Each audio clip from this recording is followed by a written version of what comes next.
Halo, bismillahirrahmanirrahim. Assalamualaikum warahmatullahi wabarakatuh. Alhamdulillah, mmm, hari ini kuliah saya selesaikan untuk yang bendung ini akan saya selesaikan dengan metode asinkron. Mungkin ini yang part kedua ya, karena yang minggu lalu sebelum kuliah lapangan, kita sudah sempat membahas tentang materi bendung yang pertama, yaitu membahas tentang jaringan-jaringan utama yang ada di sekitar bangunan bendung. Dan kemarin di kuliah lapangan, kalian juga sudah melihat sendiri ada apa saja di sana. Mungkin kalau yang ingat, ada yang pertama bangunan bendung itu sendiri, yang terdiri dari mercu, kemudian, pelimpah ke bawahnya, kemudian di hilirnya itu ada, bangunan, yaitu pemecah gelombang atau kita sering sebut sebagai kolam olah, tapi untuk bendung pengasih kemarin kita lihat bahwa tidak kelihatan karena di situ ada posisi ada air dan memang, batuan gitu ya. Dan sebenarnya secara alami, batuan-batuan yang ada di hilir benua itu juga ikut gitu ya, ikut membantu peredaman energi. Kemudian di hulu itu sebenarnya juga ada struktur ya, struktur untuk yang kita sebut sebagai lantai depan. Di mana lantai depan ini fungsinya nanti akan kalian ketahui juga, tapi yang utama dia adalah sebagai penahan rembesan. Karena rembesan atau aliran yang mengalir di bawah bendung itu juga sangat berbahaya bagi kestabilan bendung itu sendiri. Nah, setelah kita lihat bangunan mercu dan bendung itu sendiri, kita beralih di sebelahnya itu ada bangunan penguras bendung, di mana penguras itu fungsinya adalah untuk ya membiarkan air itu bisa ke intake-nya kalau ditutup ya, tapi kalau pada saat dibuka dia akan menguras atau batu-batuan yang sempat terhalang bendung. Kemudian masuk ke pintu intake-nya. Jadi ada pengambilan, pintu-pintu pengambilan di mana air yang diambil ini akan disalurkan ke saluran primer. Tapi sebelum masuk ke saluran primer, yaitu air akan mengalami penurunan kecepatan, yaitu dalam proses pengendapan sedimen, di mana strukturnya atau bangunannya kita sebut sebagai kantong lumpur. Nah, di kantong lumpur nanti akan ketemu bangunan bagi, di mana yang pertama akan ketemu yang namanya penguras, penguras kantong lumpur, dan yang sebagian akan dialirkan ke saluran primer. Dan juga kalian kemarin lihat ada pengukuran debit ya di sana, karena memang yang namanya aliran itu akan disalurkan ke saluran primer, di mana saluran primer itu juga sudah direncanakan debitnya. Makanya harus ada pengaturan debitnya itu berapa. Dan kemarin kita juga sudah bisa melihat bahwa ada pengamatan atau pengukuran debit secara manual dan juga tersedia pengukuran debit secara rekaman atau AWLR gitu ya, Automatic Water Level Recorder, di mana tidak cuma water levelnya nanti akan dikonversi ke hitungan debitnya. Nah, itu bagian dari bangunan utama. Selain itu juga kalian bisa melihat bangunan-bangunan pelengkap di sana, ada dinding, apa namanya, tanggul banjir gitu ya, tembok pangkal bendung, kemudian ada rumah jaga gitu juga. Nah, itu bagian dari kelengkapan, bendung atau sebagai bangunan utama. Nah, hari ini kita akan membahas, beberapa bangunan utama yang ada di bendung, yaitu yang pertama adalah lantai bawah atau dalam hal ini kita sebut sebagai kolam olah, yang kedua adalah lantai depan atau lantai hulu ya, lantai hulunya atau lantai muka. Nah, kenapa sih butuh lantai bawah atau kolam olah atau kalau disebut sebagai kolam pemecah energi? Ya, karena kita ketahui secara hidrolik, aliran pada saat dia melewati bendung terjadi perubahan tipe aliran ya, yang namanya tadinya subkritik awal dengan kecepatan yang relatif rendah karena dia membutuhkan banyak energi ya untuk bisa berubah gitu muka airnya dari rendah kemudian meninggi gitu karena dia lewat bendung. Setelah itu, setelah melimpas melewati mercu, maka aliran yang terjadi adalah aliran superkritik di mana kecepatannya menjadi sangat besar. Nah, maka ketika kecepatannya menjadi sangat besar, bilangan Freud-nya juga membesar, maka energi yang terjadi kehilangannya sangat besar. Kalau kehilangannya sangat besar, maka ketika dia akan kembali menuju aliran yang selanjutnya atau kita berubah jadi menjadi aliran subkritik, itu energinya yang terbuang sangat besar. Dan energi yang besar itu bisa menyebabkan erosi, gerusan di sekitar struktur bendungnya. Dan kalau itu dibiarkan, maka akan mengganggu kestabilan si bendung itu sendiri, sehingga di sini harus dipecah, harus apa namanya, harus diupayakan agar energi yang, kehilangannya tidak sangat besar atau tidak terlalu besar di sekitar bendung itu. Nah, maka di sini ada, eee dinding atau tanggul banjir, kemudian tembok pangkal, dan seterusnya. Terutama juga ada lantai bawah atau kolam olah atau kolam pemecah energi. Ini sudah ya. Kemudian tipenya itu juga macam-macam. Di dalam KP itu juga disebutkan ada beberapa tipe. Ada Flactor, ada USBR, ada SAF, ada Scotlit, ada MDO, MDS, MDL. Jadi, banyak sekali tipenya kalau yang disebutkan di KB. Ada cekung masif, cekung bergerigi, ada yang bertangga, ganda berganda, terus lantainya mendatar, ataupun cekung ya, cekungnya ada yang radiusnya seperti setengah lingkaran, ada yang lengkung, dan seterusnya. Dan juga dilengkapi dengan blok-blok atau balok-balok beton untuk menambah eee, kemampuan dalam meredam energinya itu. Dan apa yang mendasari pemilihan tipenya itu bisa karena tinggi pembendungannya, ada keadaan geoteknik tanah dasarnya, ada jenis angkut sedimen yang terbawa aliran sungai, apakah dia bisa misalnya terlalu besar gitu ya sedimennya, atau terlalu sering gitu. Maka itu juga akan mempengaruhi tipe pemilihan, kolam olahnya. Kemudian pengaruh morfologi, degradasi, agredasi, dan mungkin, kecepatan aliran akibat dari, adanya kolam olah itu. Nah, posisinya kalau di gambar itu di mana? Oh, di bawah sini, di hilirnya gitu ya. Kalau kemarin kita lihat di lapangan itu ada di hilir ya, yang nggak kelihatan karena biasanya memang di situ adalah tempat air. Kalau pada saat surut gitu, nggak ada air, musim-musim kemarau,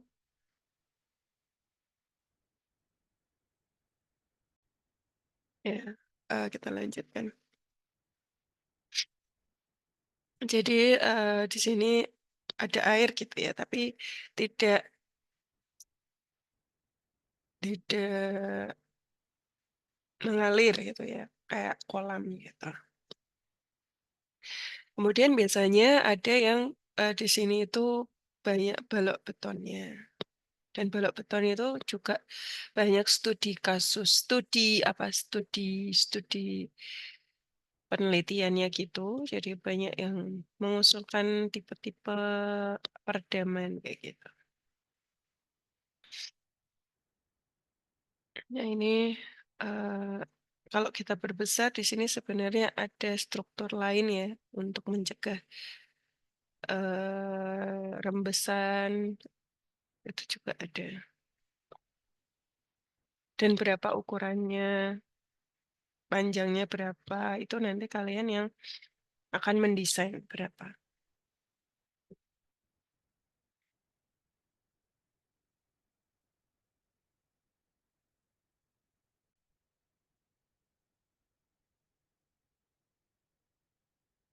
Dan ini, parameter yang, me menjadi tolak ukur panjang loncat air. Jadi kita menggunakan, panjang loncat air untuk mengasumsikan berapa panjang kolam olatnya. Karena apa? Karena ketika loncat air itu terjadi, maka akan dibutuhkan kolam olah. Nah, kita harus tahu di mana posisi loncat air terjadi pada saat kita menentukan berapa sih panjangnya si kolam olah ini. Jangan-jangan loncat airnya itu besar, atau loncat airnya nggak ada, atau loncat airnya kecil. Nah, itu juga akan mempengaruhi kebutuhan dari si kolam olahnya. Nah, parameter LC ini sebenarnya sebagian besar diukur berdasarkan nilai Y2 atau muka air di atas ambang ujungnya si kolam olah dan juga Y1 atau, awal terbentuknya kolam olah. Jadi LC ini kalau dilihat beberapa persamaan di rumus-rumus empirik panjang loncat air itu dilihat atau dinilai berdasarkan, eee, si Y2 atau, muka air di ujung loncat air sama, muka air di awal pembentukan loncat airnya. Dan kalau kalian perhatikan di sini ada LJ. LJ itu dimulai dari mulainya, meloncat air dan berakhirnya loncat air. Kemudian ada delta H. Delta H itu adalah perbedaan antara energi di hulu mercung dan energi di, muka air berakhirnya loncat air gitu ya. Jadi kalau di sini LJ itu dari berakhirnya loncat air ke muka air yang mulai normal gitu ya. Kemudian delta Z di sini adalah tinggi mercu bendung, sorry. Dari mercu sampai ke bawah gitu.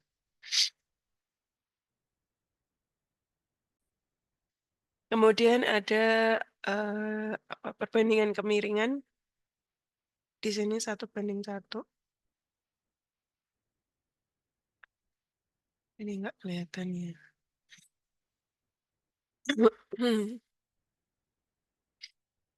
Nah, ini adalah, kira-kira metode perencanaan kolam loncat air berdasarkan muka air hulunya, apakah di sana aliran tenggelam atau aliran tak tenggelam, itu juga akan mempengaruhi, perencanaan kolam loncat air. Tapi di sini pasti dia sudah, memprediksi dulu ya, apa muka air yang apa muka air, apa, struktur yang dipilih dulu. Karena kalau belum dipilih maka kita nggak pernah tahu ini alirannya tenggelam atau tak tenggelam gitu ya. Dan itu juga berdasarkan debit debit rencananya.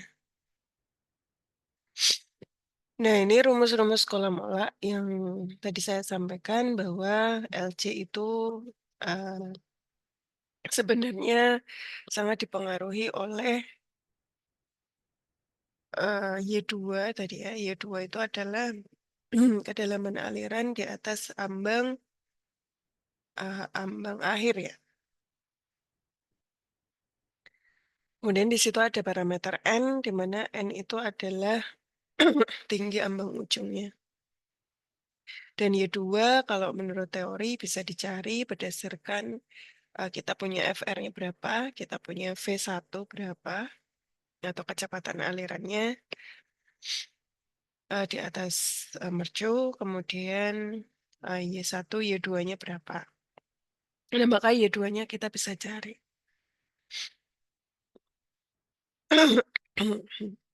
Saya agak batuk ya, jadi agak serak. Oke, kemudian ini juga akan mempengaruhi. Tadi kalau apa namanya, kita bisa lihat bahwa penentuan kolam olah juga tadi kalau berdasarkan apakah dia alirannya tenggelam, apa alirannya tak tenggelam, kemudian berapa tinggi muka air di hulunya dan seterusnya. Ini juga merupakan salah satu menurut saya yang mudah juga pada saat kita menentukan kolam olahnya.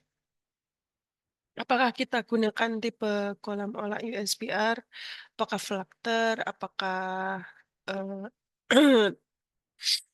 kolam datar dan seterusnya itu juga kita bisa gunakan ini ya, yaitu dia berdasarkan nilai FR-nya. Jadi FR-nya berapa, kemudian tinggi terjunannya atau tinggi mercunya berapa, kemudian debit persatuan lebarnya berapa. Nah, nanti kita akan bisa pilih tipe kolam olah-nya. Jadi nanti berdasarkan soal yang kemarin sudah saya berikan, coba dihitung float number-nya. Float number-nya berapa dan berapa sih mercunya, berapa tinggi bendungnya, kemudian berapa debit persatuan lebarnya. Berdasarkan data-data yang sudah ada. Kemudian kalian bisa memilih USB-R tipe mana yang akan kalian gunakan. Kalau itu memang kalian pilih tipe USB-R untuk penentuan kolam olahnya. Nah, sesungguhnya perhitungan antara ketika kita mendesain sebuah kolam olah itu juga sebenarnya ini ya, apa namanya, umum. Umum itu bisa digunakan untuk perencanaan bendung, perencanaan spillway, karena kita tahu bahwa spillway itu juga terjunan dan dia membutuhkan kolam olah pada hilirnya. Juga pada saat terjun tegak. Jadi kalau ada struktur misalnya terjunan tegak gitu. Terjunan tapi dia karena ada beda kontur, dia terjun begitu saja, tidak ada struktur pelimpahnya. Jadi cuma terjunan tegak. Nah, sesungguhnya LP di sini juga kita bisa anggap bahwa itu merupakan lebar si bendungnya. Maka ada parameter LC. Nah, tapi kalau terjun tegak karena dia tidak kita ketahui berapa lebar bendungnya, maka LP ini adalah hasil dari lebar terjunan gitu. Jadi sesungguhnya kalau OG itu sudah pendekatannya adalah eh, kira-kira aliran itu akan terjun selebar sekian. Maka di OG itu juga LP-nya itu lebar si bendungnya. Maka LB total dari kolam olahnya ini kalau terjun tegak adalah LP plus LC. Nah, ini juga akan menjadi pengaruh pada saat perhitungan apa ya, saya agak lupa. Tapi LP, oh ini aliran di bawah bendung itu nanti bawah bendung yang dimaksud adalah total dari LP ditambah LC. Nah, kalau kalian di sini dalam perencanaan sudah ada tipe mercunya gitu ya, mercu bulat atau mercu oji, maka LP-nya ini adalah hasil dari perencanaan mercunya gitu ya, lebar lebar total dari tegak sampai ke aliran turun ditambah LC-nya. Nah, LC-nya berdasarkan rumus yang tadi ya, 5 ditambah N plus Y2. Dan ini kalau kita lihat di sini ada pengaruh, eee, penurunan ya, penurunan ini ada nggak ada ya?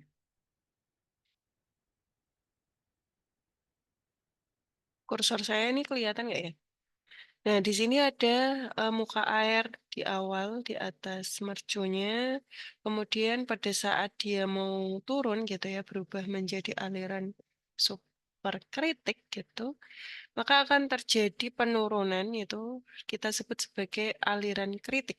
Karena di situ adalah proses perubahan dari aliran subkritik menjadi superkritik atau kita sebut sebagai kedalaman kritik.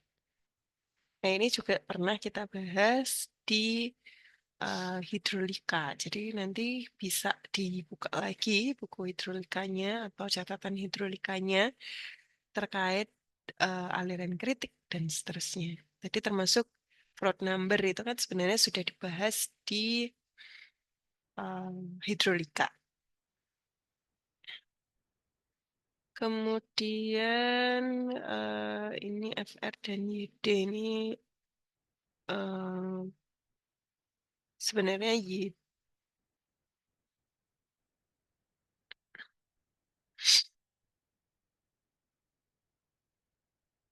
YD itu kan ini ya apa namanya berakhirnya si loncat air gitu ya. Nah, ini juga YD dan LP panjang dan YD tadi ya kalau di sebelumnya itu mungkin kita sebut sebagai Y2. Walaupun Y2 itu kalau tadi di kolom olah itu adalah tinggi lempasan di atas ambangnya. Tapi kalau dia itu dimodelkan dan kita pengen tahu muka air di atas ambang itu sebenarnya adalah kedalaman air pada saat loncat air itu selesai atau kita sebut YD. Nah, ini ada hubungan ya antara YD, LC, dan mungkin flood number. Nah, ini juga pernah kita lakukan, jadi mahasiswa pernah menyusun tugas air dengan penelitian loncat air di laboratorium dengan pengaruh Y1 dan Y2. Jadi eh, mencari sebenarnya koefisien pembentuk loncat air itu berapa sih berdasarkan YD dan Y1 dan Y2-nya. Nah, ini kalau misalnya kolam datar, jadi tidak ada ambangnya ya, di sini hanya datar saja. Ini sebenarnya pengaruhnya adalah ya tadi Y1, Y2. Nah, kalau kita lihat berarti di sini adalah eh, menggunakan apa ini namanya energi spesifik ya. Ya, energi spesifik pada saat alirannya superkritik, maka muka airnya di awal sekian. Ya, pada saat dia berubah menjadi aliran subkritik, maka Y2-nya itu adalah sekian dengan asumsi bahwa energinya turun ya. Energinya turun, maka muka airnya menjadi berubah naik. Itu hidrolika juga ya. Nah, ini USBR 1, tipe 1, di mana kolamnya kolam datar, ini LC-nya, pada saat FR-nya kurang dari 2,5. Kemudian kalau di atas 4,5, maka USBR-nya tipe 2 dengan kecepatan yang lebih dari 20 meter per second. Nah, berarti akan dilengkapi dengan chute, chute ya, chute blocks, dan mungkin seal atau apa namanya ambang akhir ya, ambang akhir bergigi, bergerigi seperti ini. Bahasanya dentated seal.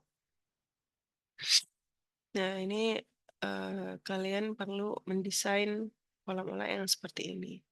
Kalau USBR dengan kecepatan yang kurang dari 20, nah berarti ini, eee, blok enselnya tuh seperti ini, lurus aja, tapi mungkin ada bavel-bavel blok di tengahnya.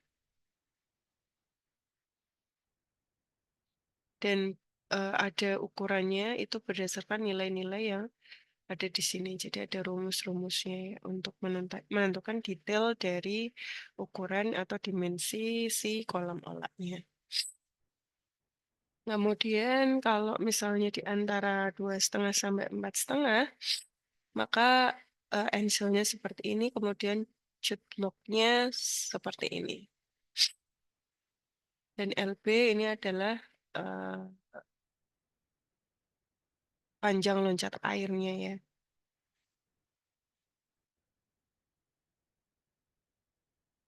Kemudian ada tipe flakter, itu berapa L-nya, ini juga sangat tergantung dari, R-nya. Nah, R-nya itu didapat dari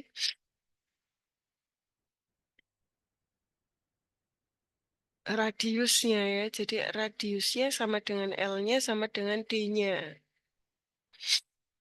Nah, berapa A-nya, berapa T-nya, itu ada rumusnya juga.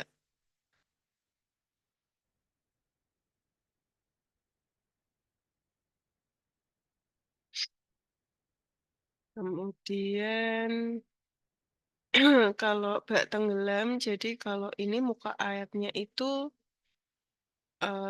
cukup tinggi ya, di mana delta H-nya ini, kecil ya. Jadi perubahan muka air dari sini dan di sini itu rendah. Jadi disebut sebagai bak tenggelam.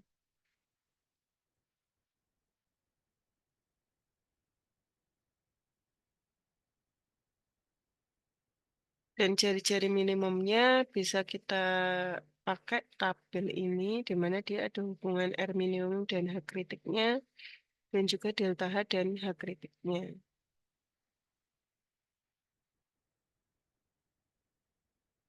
Berapa, kemudian masuk di kurva yang ini ya.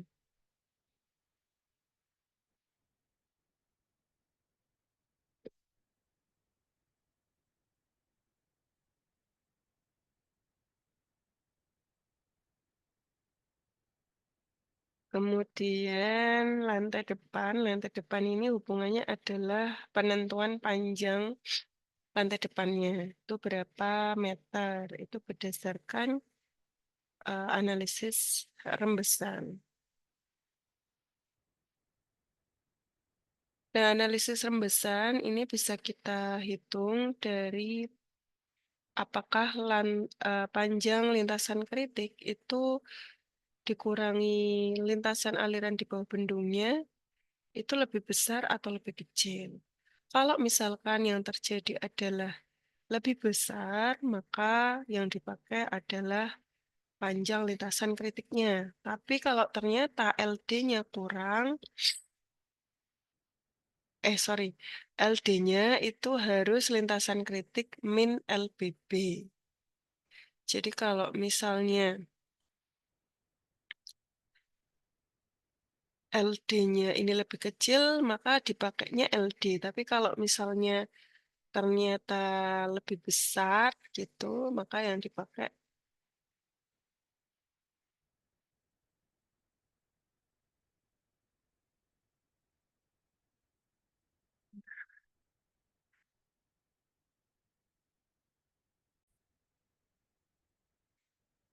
Oke, jadi kalau misalnya LCR dikurangi LBB itu nih hasilnya negatif atau lebih kecil dari LD-nya, maka yang dipakai adalah lintasan kritiknya, panjang lintasan kritik alirannya yang diperlukan. Tapi kalau LD-nya ini nilainya positif, itu berarti yang dipakai adalah LD-nya gitu ya. Jadi tadi eh, ya benar gitu. Dan LCR itu diperoleh dari delta H, selisih muka air hulu bendung dan elevasi muka air hilirnya, dibagi I kritik atau apa namanya,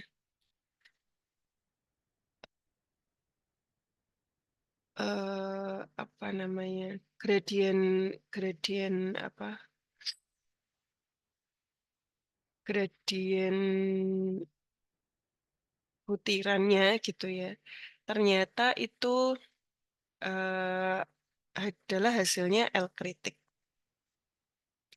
Maka LBB kalau LBB tadi lintasan aliran air di bawah bendung itu adalah panjang dari si lebar bendung tadi, LB ya, ditambah LC. Jadi LB ditambah LC adalah LBB.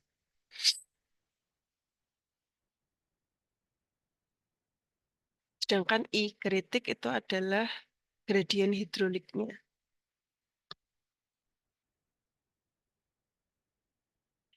Nah, setelah kita tahu berapa LD-nya, maka kita bisa putuskan berapa panjang lantai depannya. Nah, panjang lantai depannya kalau sudah dapat, itu juga perlu dianalisis apakah benar dia itu aman terhadap erosi bawah tanahnya atau pipingnya. Maka kita cek dengan metode LAN. Metode LAN ini adalah perbandingan antara total dari panjang creep line-nya dibagi dengan elevasi mercubendung eee, terhadap elevasi elevasi muka air di atas mercu dengan elevasi muka air di atas ambang ambang akhirnya, ketemu H-nya. Nah, total panjang creep line-nya itu dihitung dari total panjang vertikal ditambah sepertiga panjang, horizontal. Jadi kalau misalkan ya, di sini saya punya sebuah, bendung gitu yang, bentuknya itu seperti ini yang diarsir ini, ditambah juga dengan seed pile yang berada eee, di sini ya, posisi CDE. Maka yang akan saya hitung di sini adalah posisi yang kena tanah, karena air itu kan erosi bawah tanah itu adalah air yang sudah, posisinya di tanah. Maka yang kita hitung adalah panjang yang kena tanah. Nah, AB berarti yang kita hitung adalah posisi A, B, C, D, E, F, G, H. Nah, AB itu apakah LV atau LH? Nah, tergantung dari kemiringannya. Kalau kemiringan vertikalnya itu lebih besar, maka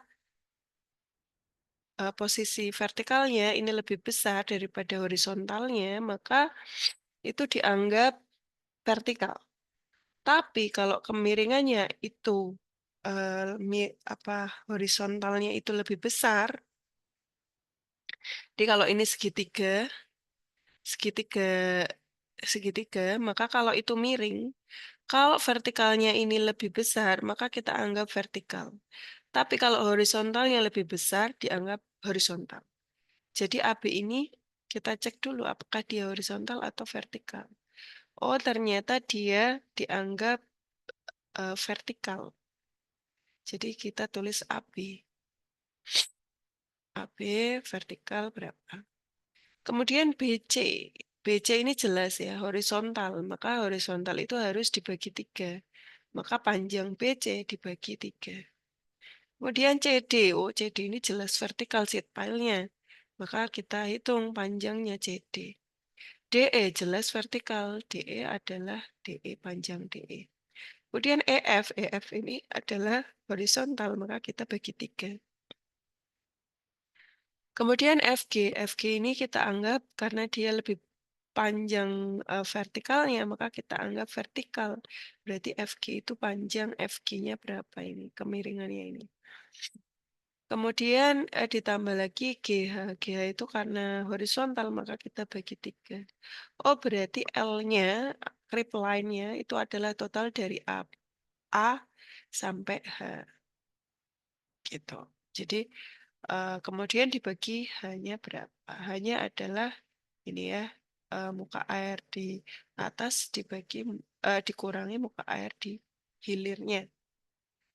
Nah, berarti berapa CL-nya? Oh, CL-nya sekian. Nah, syaratnya kita lihat dulu apakah CL-nya ini memenuhi enggak, tergantung dari, eee, jenis tanah di bendungnya itu, di sekitar bendungnya atau di sungainya. Apakah dia pasir halus, pasir sedang, dan seterusnya, maka repline-nya mengikuti syarat minimum repline. Kalau ternyata dia, CL-nya tadi lebih kecil daripada krip minimum repline-nya, maka aman. Tapi kalau di atas, nah berarti tidak aman, maka kita harus menambah strukturnya secara vertikal, bisa jadi karena vertikal kan lebih besar ya. Menambah struktur vertikalnya, apakah tambah seat pile-nya atau seat pile-nya tambah dalam lagi atau gimana agar grip line minimumnya terpenuhi, gitu. Nanti kalian perlu cek itunya. Nah, ini adalah, kalau kita lihat di sini ada embung, bendung karet ya, bendung karet di mana ini hilirnya kita lihat ada, balok-balok betonnya di sini. Kemudian di hulunya nggak kelihatan ya lantai depannya, tapi pada saat pembangunan pasti ada. Nah, kemudian kita tahu bahwa ternyata di hulu itu pasti sedimen ya, sedimen tuh ngumpul lama-kelamaan. Jadi pasti lama-kelamaan penuh tanah,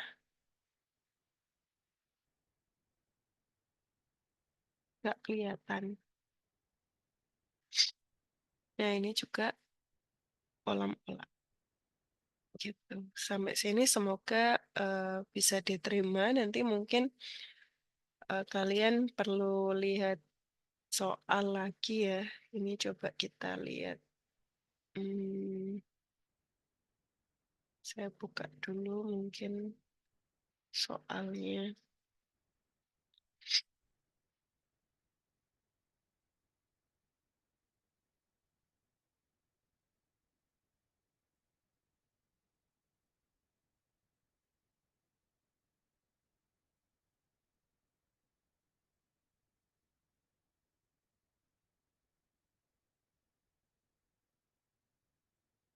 Ini saya share screen.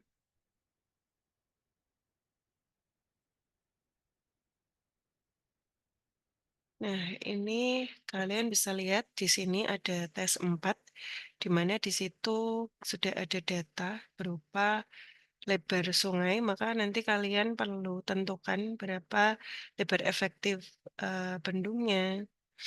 Kemudian rencananya Q50 itu udah ada besarannya, nanti kalian gunakan itu untuk menghitung berapa FR-nya, kemudian tipe kolam otaknya, berapa H1, berapa H2, atau Y1, Y2, kemudian berapa lantai depannya, itu juga bisa dari data nomor A itu.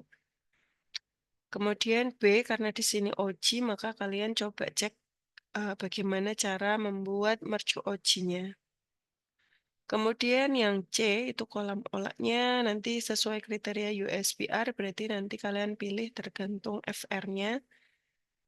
Kemudian di situ sudah diketahui pasir kerikil padat, nanti dicari creep line-nya berapa, kemudian hidrolik gradiennya itu sudah ada, berarti kalian bisa menentukan LD-nya berapa. Kemudian lantai bawahnya itu kedudukannya 1,2 meter lebih rendah, berarti posisi nolnya itu di mana gitu ya. Nanti kalian di sini nolnya adalah lantai depan, berarti lantai bawahnya minus 1,2 gitu. Dan saya juga sudah memberikan kisi-kisi gitu ya, bagaimana proses dari apa yang kalian perlu lakukan. Yang pertama adalah kalian buat sketsa mercunya, kemudian hitung panjang lantai depannya, tentukan kolam olaknya gitu. Nah, ini contoh dari elevasi-elevasi yang perlu kalian tinjau lagi. kemudian berapa, debit pengambilannya, berarti butuh pintunya ukurannya seberapa, pembilasnya seberapa, itu kalian hitung dulu ya karena sudah ada di sini. Kemudian rencana, kritik, dan seterusnya kalian bisa, analisis sampai lantai depan dan kolam olahnya. Jadi silahkan mulai, menghitung dan mengecek gitu ya, struktur bendung utamanya dulu berarti dari mercu, lantai depan, dan kolam olah. Juga pintu pengambilan dan pintu pembilas. Nah, untuk kantong lumpur mungkin, di materi selanjutnya. Tapi untuk materi akan saya berikan, semuanya gitu, sudah saya berikan. Jadi minggu depan itu tinggal progres, progres-progres yang perlu kalian lakukan. Jadi untuk yang minggu ini targetnya seharusnya adalah sudah sampai analisis, lantai depan dan kolam pola.